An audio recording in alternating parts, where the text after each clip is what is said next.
রাত কয়টা বাজে জানেন? রাত বাজে 11টা। আর আমি এত রাতে চা বানাচ্ছি। সাধে কি আর বলি আমার চাকরের পরিবার। বাবার বাড়ি থেকে ফিরতে ফিরতে রাত প্রায় 11টা বেজে গেছে। আর এসে আমি চা বানাচ্ছি কারণ আমার হাজবেন্ড যত জায়গায় যত ভালো চা খাক না কেন, বাসার চা না খেলে নাকি তার মনে হয় সারাদিন সে কোনো চাই খায়নি। অথচ মায়ের বাসা থেকে চা নাস্তা খেয়েই কিন্তু রওনা হয়েছিলাম। যাই হোক, 20টা বছর যাবৎ এই চায়ের প্যারায় আছি, আর চায়ের সাথে একটু টা না হলে চলেই না। তো এই হচ্ছে সেই দিনাজপুরের পাপড়। যাওয়ার সময় মার জন্য নিয়ে গিয়েছিলাম এবং বাসার জন্য নিয়েছিলাম। তো আমার মন চাচ্ছিল যে চা যেহেতু বানিয়েছি একটু পাপড় ভেজে নিই। তো এই পাপড়গুলো হচ্ছে বড় কড়াইতে তেল দিয়ে বড় চামচ দিয়ে যদি বড় গোল চামচ দিয়ে যদি উঠানো যায় তাহলে ঠিকঠাক থাকে। আর আমি যেহেতু খুন্তি দিয়ে উঠাচ্ছি তাই প্রত্যেকটা পাপড়ের এইরকম বেহাল অবস্থা। যাই হোক, আমরা 4 জন মানুষ, 4 জনের জন্য 4টা পাপড় ভেজে নিয়েছি। আর এই দিকে প্রথমে তো লিকারটা জাল দিয়েছিলাম, পরবর্তীতে দুধ চিনি একসাথে মিক্সড করে চাটা আবার একটু জাল করে নিলাম। কয়েকটা ঘন্টা মায়ের বাসায় অনেক আরামে কাটিয়েছি। মনে হয়েছিল আমার কোনো চিন্তা নেই, ভাবনা নেই, কোনো কাজ নেই। কিন্তু বাসায় আসতে না আসতেই কাজের প্রেশার, চিন্তা ভাবনা সব কিছু জড়ো হয়ে গেছে। আগামীকাল থেকে আমার কাজের ভীষণ পরিমাণে প্রেশার। এই তো বলেছিলাম পরের দিন আমি অনেক বেশি ব্যস্ত থাকবো, তাই একদম সকাল সকাল রান্না বসিয়ে দিয়েছি। এটা কিন্তু পেঁপে ভর্তা। এইরকমভাবে পেঁপে ভর্তা করলে আপনাদের ভাইয়া খুব পছন্দ করে। পেঁপেটাকে প্রথমে একটু লবণ হলুদ দিয়ে সেদ্ধ করে নিতে হয়, তারপর হচ্ছে থেতো করে এইভাবে পেঁয়াজ আর শুকনা মরিচ দিয়ে বাগার দিতে হয়, আর তারপরে হচ্ছে নামানোর আগে ধনিয়া পাতাটা দিয়ে দিতে হয়। রাত্রদোষী খাবে না, তবে আপনাদের ভাইয়া আর আমার পছন্দ এইভাবে পেঁপেটাকে ভর্তা করলে। যাই হোক, এই তো আমার পেঁপে ভর্তাটা হয়ে গেছে। আর আজকে আমি কই মাছ ভুনা করছি। আর আমি তো আপনাদের সাথে আগেই শেয়ার করেছি যে শীতকালে আমার বাসায় কই মাছটা অনেক বেশি খাওয়া হয়, কারণ এই সময় কই মাছে তেল থাকে, যার কারণে এমনিতেই তো আমাদের ঘরে কই মাছটা পছন্দ, তবে শীতকালে যেহেতু মাছের গায়ে তেল হয় তখন তো মাছটা খেতে আরও বেশি ভালো লাগে। তো এই তো আমার কই মাছ ভুনাটাও কিন্তু হয়ে গেছে। আজকের দুপুরের মেনুতে হচ্ছে পেঁপে ভর্তা এবং কই মাছ ভুনা।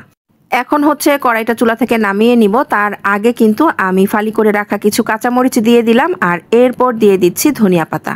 যাই হোক, আজকের দুপুরের খাবারের মেনুটা ছিল আপনাদের ভাইয়া আর আমার দুইজনেরই পছন্দের। আর কই মাছ ভুনাটা তো দেখতে অনেক বেশি লোভনীয় হয়েছিল, কিন্তু খাওয়া দাওয়া করে বের হওয়ার সময় নেই, তাই সকাল সকাল রান্না করেই এই তো এখন আবার বের হয়ে যাচ্ছি।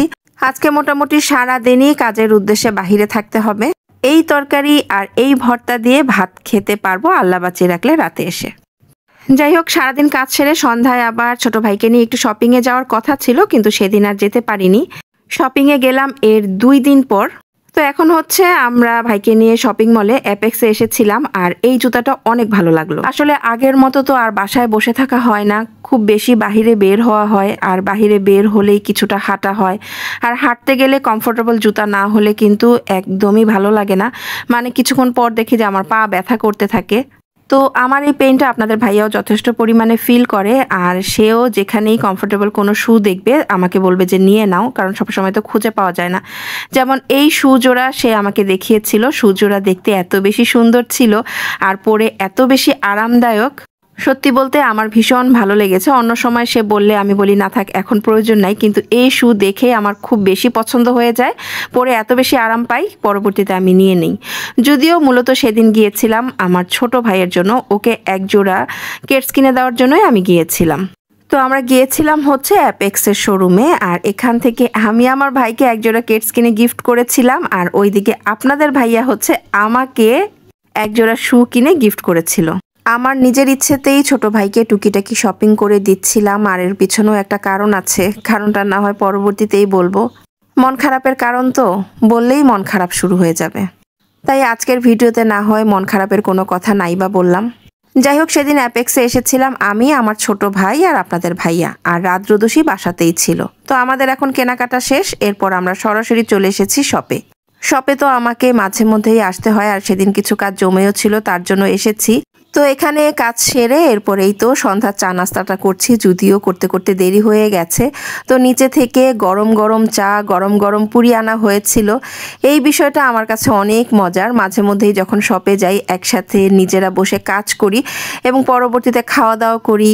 কাজের মধ্যে এত সুন্দর ফ্যামিলি টাইম কাটে আমাদের, কি আর বলবো। তখন কাজটাকেও না কেন যেন আর কাজ মনে হয় না।